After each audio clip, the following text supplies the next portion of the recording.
Right now we've got Coach Ron Aydelotte on the phone of the Riverdale Warriors. Coach A, congratulations, a good win against a good Maplewood team tonight, 41-14. Well, thank you, Weave. I appreciate it. With putting 42 points up, you had to have some offensive stars. Talk about who those offensive stars were tonight for you for Riverdale. Well, it was sort of kind of some of the same characters. It was, Dylan Woodruff, Rico Odom, and Adam Davenport probably had the biggest nights. Marcellus Odom had a big play for us as well. So it's usually our usual cast. Different week, same names, huh? Yep, pretty much so. Well, you got.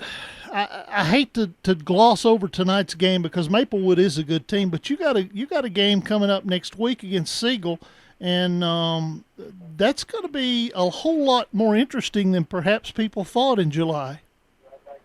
Well, anytime you play a district opponent in our district, they're all big, So it will be a big game, but we're not gonna peek to it, right tonight. We'll enjoy tonight, and then we'll get to work on it tomorrow.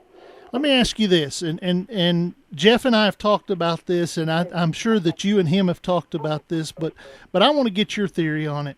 District 7 AAA teams went 3-3 this week. You had a big district week last week where you butted heads and you knocked heads and you worked hard and you prepared, and 3 of the teams have to get beat.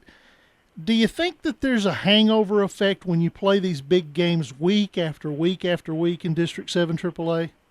Well, there's no question. I mean, the same thing happens to them and happens to us. You can't just go out and schedule anybody because there's a lot of teams and a lot of districts that won't have anything to do with us in the open week. So, you just have to go find who will play you, and that makes for great football for the fans, but it's a grind for, obviously your team and the coaching staffs.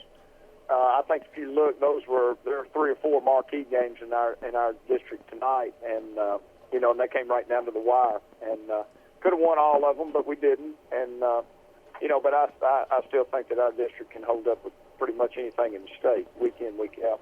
How did the Maplewood folks? How did they travel? Did you have a really good gate from the Maplewood folks tonight? I don't think so. I think they had more band members than fans, but they had a few up here, so I think they made a day out of it and enjoyed it. So I suppose other than getting beat, they had an experience. Well, yeah, I'm sure that was a good one, and of course, your folks have continued year after year to put one of the best game time productions on anywhere in the state.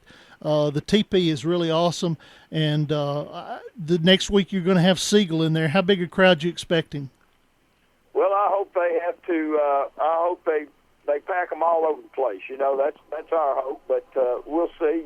That's purely speculation, but I'm sure it will be a big crowd, and we hope that we can perform. All right. Any last words you need to get in before I move on? No, sir. Appreciate the call and appreciate y'all's interest. Hey, Coach Aydelotte, we appreciate your time, and you guys keep doing what you're doing, okay? Thanks so much, Lee. All right. Take care, Ron. Ron Aydelotte, he is one of the good guys.